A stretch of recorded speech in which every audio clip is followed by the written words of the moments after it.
প্রচণ্ড গরম এবং খরতাপের মধ্যে আমরা কঠিন অবস্থায় চলাফেরা করি। আমরা যারা পরীক্ষার্থী তাদের খুবই কষ্ট হচ্ছে। রিক্সা চলা কঠিন কষ্ট হইতেছে, গরম সহ্য করা না যায়, দম নিবার হচ্ছে, স্যালাইন খাবার হচ্ছে। অসহনীয় গরমে পুড়ছে দেশ, কয়েক জেলায় অতি তীব্র, সহসাই কমছে না চিকিৎসায় বিশেষ নির্দেশনা। হাসপাতালটাকে খালি রাখার জন্য বলছি যে যদি এরকম চাপ হয় তাহলে বাচ্চাদেরকে এবং বয়স্কদেরকে যেন সেটা ভর্তি করা হয়। উপজেলা নির্বাচনের প্রার্থী মন্ত্রী এমপির অন্তত 30 স্বজন, কেন্দ্রের কঠোর বার্তা, প্রত্যাহারের ঘোষণা পলকের শ্যালক সিংড়া লুৎফুলের। ঘুরে দাঁড়ানোর চেষ্টায় বিএনপি, সমমনাদের সঙ্গে আলোচনা করে শিগগিরই আসছে কর্মসূচি, সংলাপ হবে বিদেশিদের সঙ্গেও। সনদ জালিয়াতির অভিযোগে কারিগরি শিক্ষা বোর্ডের চেয়ারম্যানের স্ত্রী সহ গ্রেফতার 3, চিহ্নিত আরও 25, গ্রেপ্তারে চলছে অভিযান। এবং সাবেক আইজিপি বেনজিরের সম্পদের বিষয়ে তদন্ত চান ব্যারিস্টার সুমন, সত্যতা মিললে আইনি ব্যবস্থা জানালেন দুদক আইনজীবী।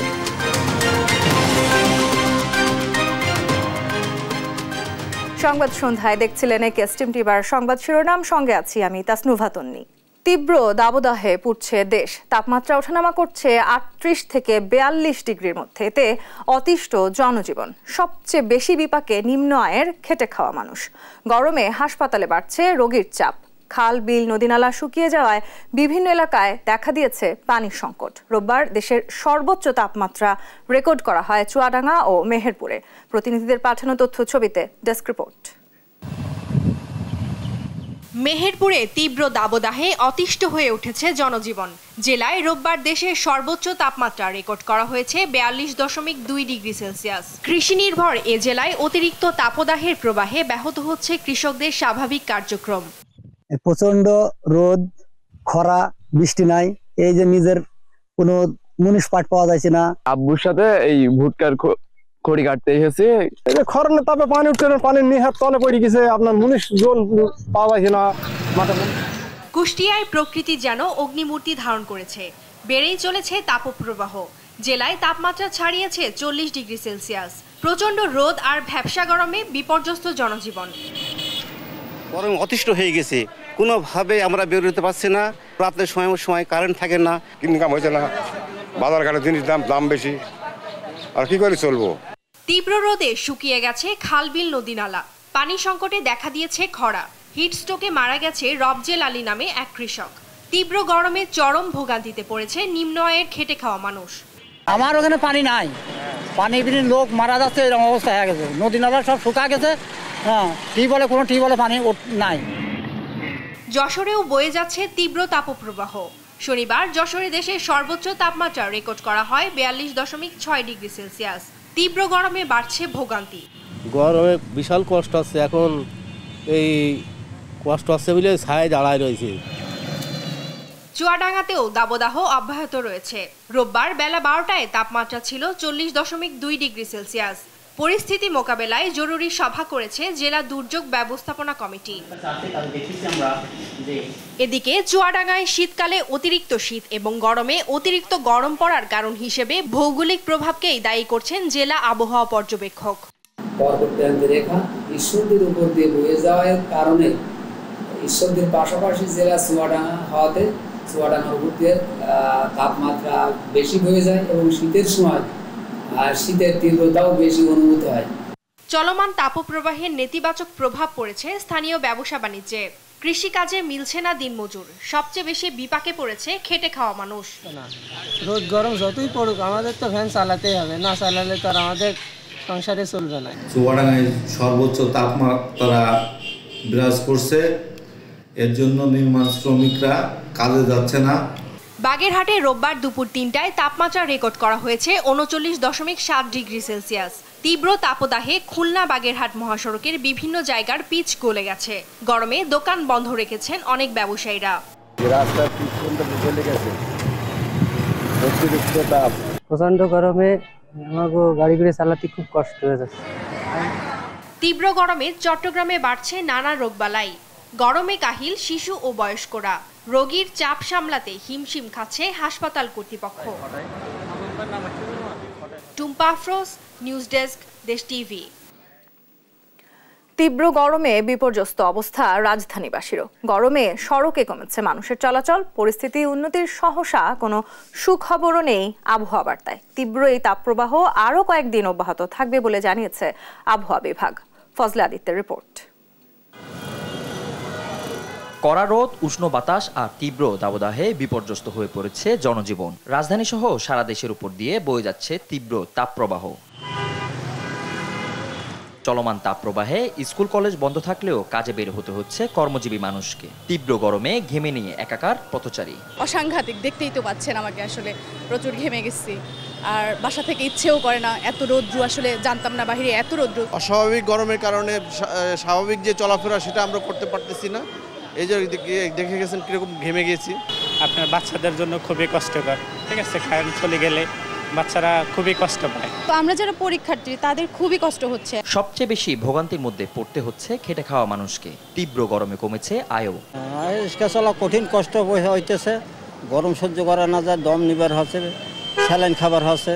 এই গরমের ভিতরে অনেক কষ্টের ভিতরে তো মনে করেন যে আপনার কামাই করতে হয়, কামাই না করলে তো মনে করেন যে পেটে ভাত জুটবে না। হ্যাঁ, এই গরমের মধ্যে আমাদের চলাচলে অনেক কষ্ট হয়। প্রচণ্ড গরম এবং খরতাপের মধ্যে আমরা কঠিন অবস্থায় চলাফেরা করি। হিট অ্যালার্ট জারি হয়েছে, সো এটাকে সতর্কতামূলক আমাদের নেওয়া উচিত, যেহেতু গরম অনেক বেশি। এদিকে দেশের চলমান দাবদাহ থাকবে আরো কয়েকদিন, তবে 24 এপ্রিলের পরে বৃষ্টিপাতের পূর্বাভাস দিয়েছে আবহাওয়া বিভাগ। 24-25 তারিখের দিকে যেহেতু বৃষ্টি কিছুটা দেশের বিভিন্ন জায়গায় বিচ্ছিন্নভাবে বৃষ্টিপাতের সম্ভাবনা রয়েছে, ফলে 24-25 তারিখের দিকে তাপমাত্রা কিছুটা কমার সম্ভাবনা রয়েছে।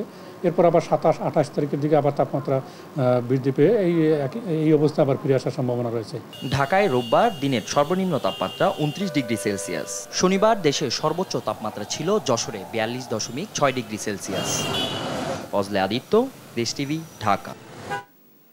তীব্র দাবদাহে বাড়ছে হিট স্ট্রোক, ডায়রিয়া, পানিশূন্যতা সহ বিভিন্ন রোগ। সবচেয়ে বেশি ঝুঁকিতে শিশু ও বয়স্করা। রাজধানীর মহাখালীতে আইসিডিডিআরবি হাসপাতালে 24 ঘন্টায় ভর্তি হয়েছে 543 রোগী। হাসান মাহমুদের রিপোর্ট।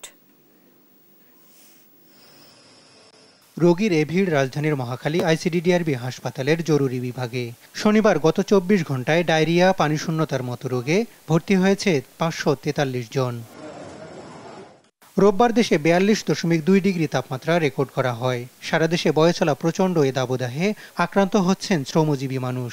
মানে সারা রাতে পাতলা পায়খানা আর বমি করি আছে, পরে ফজরের আজানের আগে আগে একটু মানে বমিটা একটু কমছে। পানিশূন্যতা, ডায়রিয়ায় আক্রান্ত হচ্ছেন শিশুরাও। ফজর নামাজের পর থেকে পাতলা পায়খানায় বমি, পরে কালকে একটা সময় নিয়েছি। কাশি ছিল, ঠান্ডা ওইরকম, মানে ওই আমি শিশু হাসপাতাল দেখাইছি, পরে দেখি রাত্রেতে বাবু পাতলা পায়খানা করতে আছে। এই অবস্থায় বাইরের খাবার এড়িয়ে চলার পরামর্শ চিকিৎসকদের। মেইনলি হচ্ছে হাইজিন মেনটেন করা, আফটার ওয়াশরুম থেকে আসার পরে এবং খাওয়ার আগে অবশ্যই সাবান দিয়ে হাত ধুবে। তারপরে হচ্ছে যদি ডায়রিয়া হয়ে যায় সেক্ষেত্রে বাসায় খাওয়ার স্যালাইন খাবে, যতক্ষণ পর্যন্ত এক্সট্রিম ডিহাইড্রেশনে না যাচ্ছে, হসপিটালে আনতে না হচ্ছে, ততক্ষণ পর্যন্ত বাসায় খাওয়ার স্যালাইন খাবে। তীব্র দাবদাহে বাড়ছে হিট স্ট্রোকের ঝুঁকিও। পালস, রক্তচাপ কমে, বমি ও অজ্ঞান হওয়ার মতো লক্ষণ দেখা দিলে যত দ্রুত সম্ভব ছায়াযুক্ত স্থানে যাওয়ার পরামর্শ বিশেষজ্ঞদের। এটা আমরা হিট স্ট্রোক বলতেছি। একটা হলো এই সময় দেখা যায় যে আপনার সে অস্বাভাবিক আচরণ করতে পারে, তারপর সে অজ্ঞান হয়ে যেতে পারে, তারপর সে শক, মানে যেটাকে আমরা শক বলে থাকি, সে শকে যেতে পারে। শকে গেলে তার পালস কমে যায়, বিপি কমে যায়, তার প্রচণ্ড বমি হতে পারে, মাথা ঘুরাতে পারে, তীব্র মাথা ব্যথা থাকে। প্রথমে যে দেখবে তার কাজ হলো তাকে গরম অবস্থা থেকে সরিয়ে তাকে একটা ঠান্ডা জায়গায় নিয়ে যাবে। ওই জায়গায় নিয়ে যাওয়ার পর তাকে হয়তো একটু গায়ে পানি ঢেলে দিবে, গা মোছায় দিবে, তারপর তাকে বাতাস করতে থাকবে, তার গায়ে যদি জামা কাপড় থাকে এগুলো খুলে দেবে, খুলে দিয়ে একটু ঠান্ডা করার চেষ্টা করবে। বয়ে চলা প্রচণ্ড এ দাবদাহে ঘন ঘন পানি পান এবং রোদ এড়িয়ে চলার পরামর্শ চিকিৎসকদের। হাসান মাহমুদ, দেশ টিভি, ঢাকা। গরমে অসুস্থ হয়ে পড়া মানুষ, বিশেষ করে শিশু ও বয়স্কদের যথাযথ সেবা নিশ্চিতে হাসপাতালে খুব প্রয়োজন ছাড়া অন্য রোগী ভর্তি না করানোর নির্দেশনা দিয়েছে স্বাস্থ্য মন্ত্রণালয়। দুপুরে সচিবালয়ে ব্রিফিংয়ে একথা জানান স্বাস্থ্যমন্ত্রী। হাসপাতালগুলোতে কোনো কোল্ড কেস এখন ভর্তি করতে না করতে, কোল্ড মানে বলে কি, যে একটা হার্নিয়া 1 মাস পরে করলে কোনো অসুবিধা হবে না, একটা গলবাড়ার যেটা একুট না সেটা 2 সপ্তাহ পরে করলে মানে হাসপাতালটাকে খালি রাখার জন্য বলছি যে যদি এরকম চাপ হয় তাহলে বাচ্চাদেরকে এবং বয়স্কদেরকে যেন সেটা মানে ভর্তি করা হয়। এখন কোল্ড কেস কয়েকদিন বন্ধ থাকবে।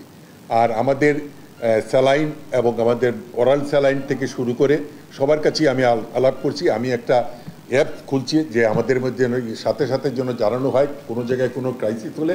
আমরা এটা এখন পর্যন্ত আমি মনে করি আমাদের কন্ট্রোলে আছে।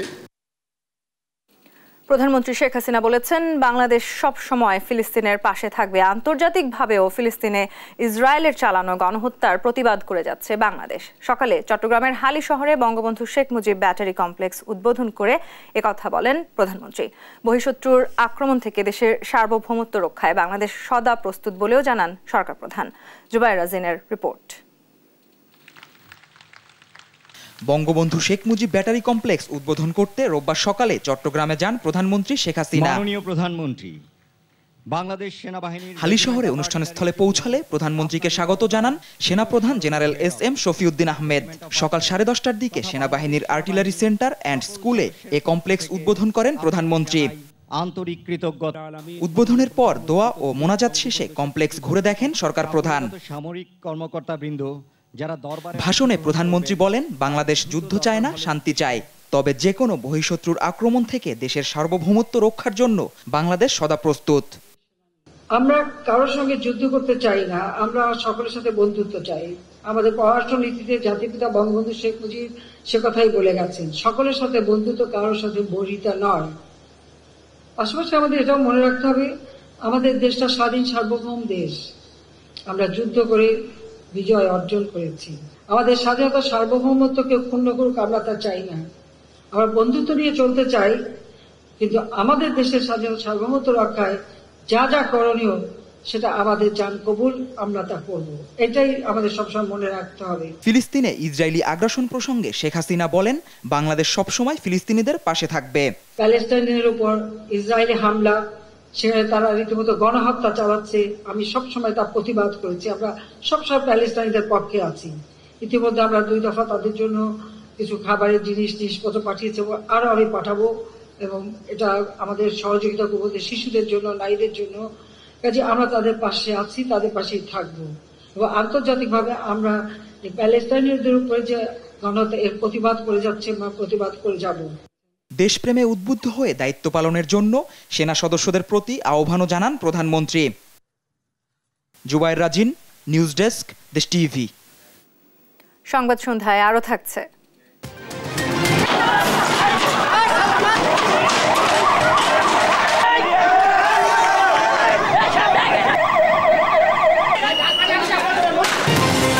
নারায়ণগঞ্জের ফতুল্লায় বিক্ষোভরত শ্রমিকদের সঙ্গে পুলিশের ব্যাপক সংঘর্ষ, আহত অন্তত 25।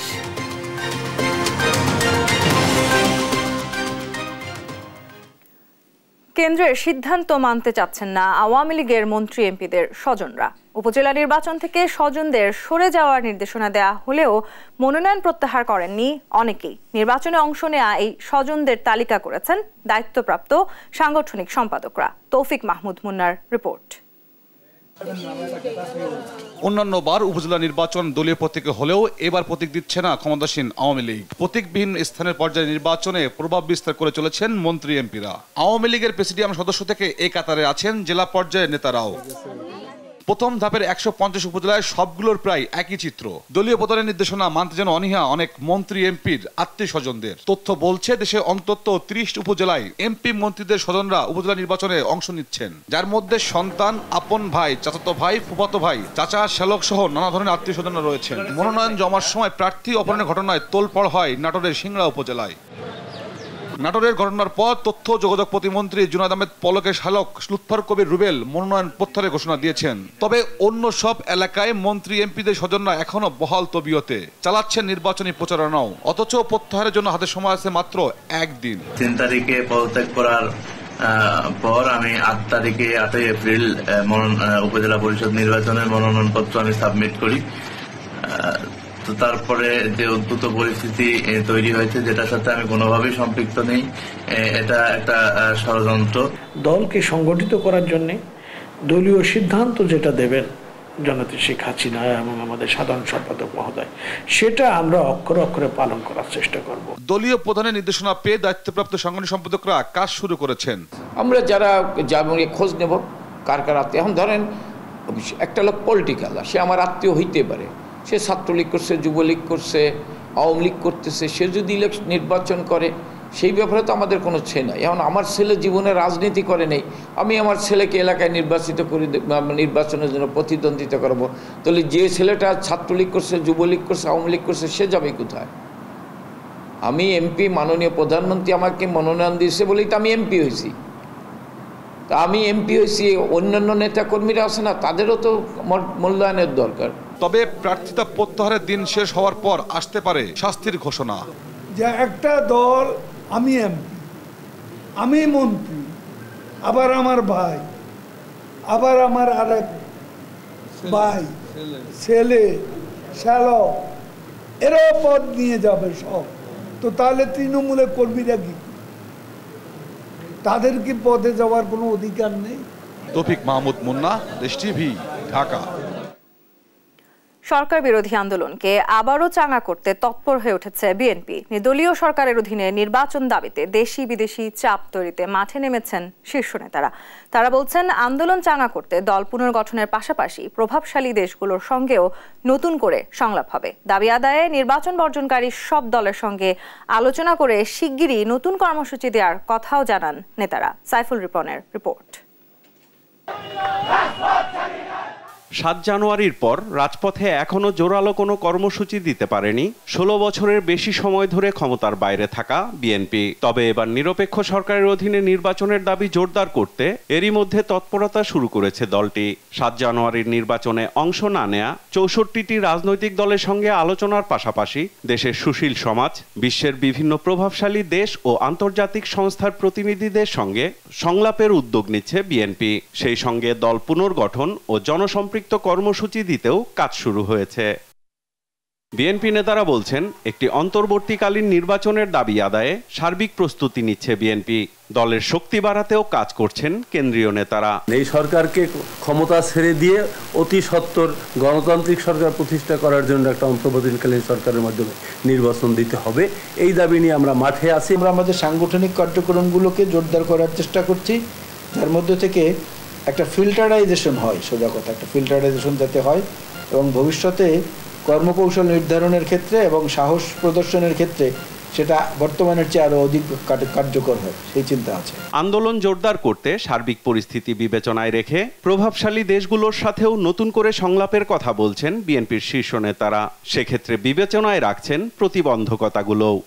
মুসলমানদেরকে পরাশক্তি সমূহ কেউই পছন্দ করে না। চীন যেমন উইঘুর মুসলমানদেরকে দমন করে, যুক্তরাষ্ট্র ও ইসরায়েলকে নেকেডলি সমর্থন দিয়ে গাজায় যে বিশাল গণহত্যা হলো এই ব্যাপারে খোলাখুলি তাদেরকে সমর্থন দিয়েছে। এতে মুসলিম দেশগুলোর এবং বিশেষ করে বাংলাদেশের মানুষের মনে অনেক আঘাত এসব নিয়ে। সুতরাং আমাদের শক্তি নিজস্ব শক্তি, পরাশক্তির দিকে তাকিয়ে লাভ নেই। জনগণকে সংগঠিত করতে পারলে, জনগণের মনোভাবকে যদি ৭১-এর লড়াকু মনোভাবে পরিণত করা যায়, তাহলে আমাদের আর বাইরের সমর্থনের প্রয়োজন হবে না। দেশের জনগণের ভোগান্তি কমাতে সরকার পতনের বিকল্প নেই দাবি করে নতুন কর্মসূচি আসছে বলেও জানিয়েছেন বিএনপির স্থায়ী কমিটির সদস্য আমির খসরু মাহমুদ চৌধুরী। একটা গোষ্ঠী, দলীয় গোষ্ঠী দেশের সব সম্পদ লুটপাট করে নিয়ে যাচ্ছে, বিদেশে পাচার করে যাচ্ছে। তাদের লুটপাটের এই ইয়েটা পূরণ করতে হচ্ছে সাধারণ মানুষের পকেট থেকে টাকা দিয়ে, এইখানে রুটটা। সুতরাং এদেরকে আপনি বিদায় করা ছাড়া এই সমস্যার সমাধান নাই। তো অগণতান্ত্রিক শক্তির বিরুদ্ধে আপনি অবস্থান যখন করছেন, ওকে নতুনভাবে চিন্তা করতে হবে এবং সবার দলের মধ্যে এবং আমাদের সহযোগী যারা আছে এই আন্দোলনে সবাই আলাপ আলোচনার মাধ্যমে যে নর্মাল কর্মসূচির সাথে সাথে অন্য কি কর্মসূচি আসবে সেটা আলোচনার মাধ্যমে আসবে। চলমান আন্দোলন জনগণের আন্দোলন দাবি করে একে সফল করতে সবাইকে হাতে হাত রেখে একসাথে কাজ করার আহ্বান বিএনপির এই নীতি নির্ধারকের। একসাথে হাতে হাত মিলিয়ে কাজ করতে। সাইফুল রিপন, দেশ টিভি, ঢাকা। অবশেষে ৩৩ দিনের বন্দি দশা থেকে সংযুক্ত আরব আমিরাতের আল হামরিয়া বন্দরে পৌঁছেছে বাংলাদেশি জাহাজ এমভি আব্দুল্লাহ। রোববার বাংলাদেশ সময় বিকেল 4:30টার দিকে বন্দরের বহির্নোঙরে পৌঁছায় জাহাজটি। জাহাজ চলাচল পর্যবেক্ষণকারী সংস্থা মেরিন ট্রাফিকের ওয়েবসাইটে দেখা যায় জাহাজটি আল হামরিয়া বন্দরের বহির্নোঙরে নোঙর করে রাখা হয়েছে।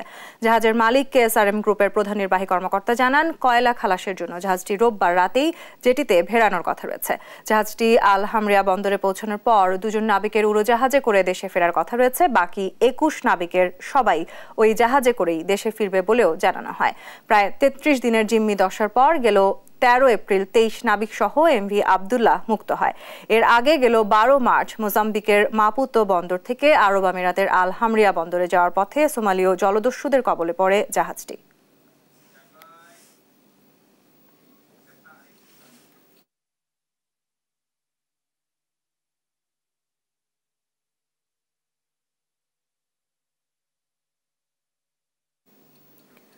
দুদিনের সফরে আগামীকাল বিকেলে ঢাকা আসছেন কাতারের আমির। তার সফরে 11টি চুক্তি ও সমঝোতা স্মারক সই হবে। দুপুরে পররাষ্ট্র মন্ত্রণালয়ে এক ব্রিফিংয়ে এই তথ্য জানান পররাষ্ট্রমন্ত্রী ডক্টর হাসান মাহমুদ। এই সফরে 11টি দ্বিপক্ষীয় দলিল স্বাক্ষরের কথা রয়েছে, তার মধ্যে 6টি চুক্তি এবং 5টি সমঝোতা স্মারক।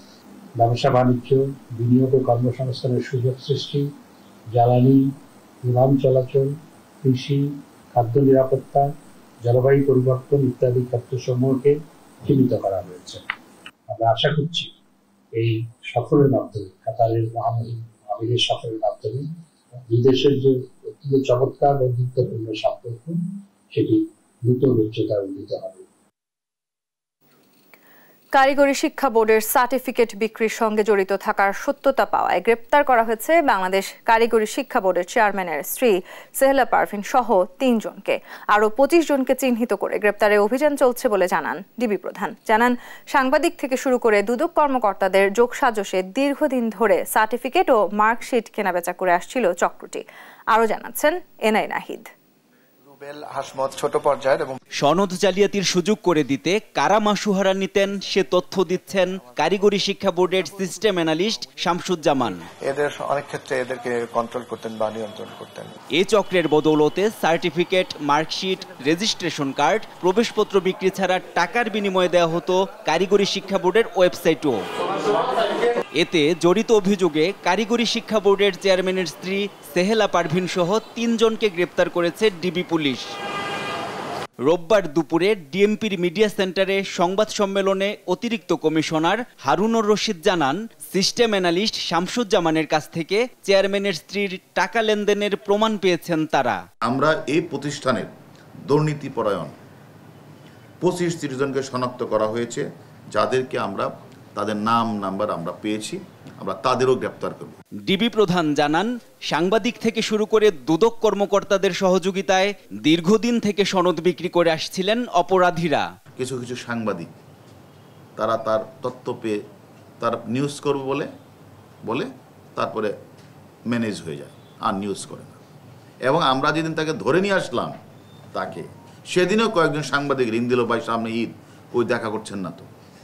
সে যে অ্যারেস্ট সে জানে না, কিছু সাংবাদিক জানার পরও কিন্তু নিউজটা করে নাই। দুদকের 2-1 জন কর্মকর্তা তার নামে একটা ফাইল খুলে তার সাথে আবার ওই সেদ্ধ ছুরিতে বসে একাধিক কথাবার্তা বলে সেটাও স্থগিত হয়ে যায়।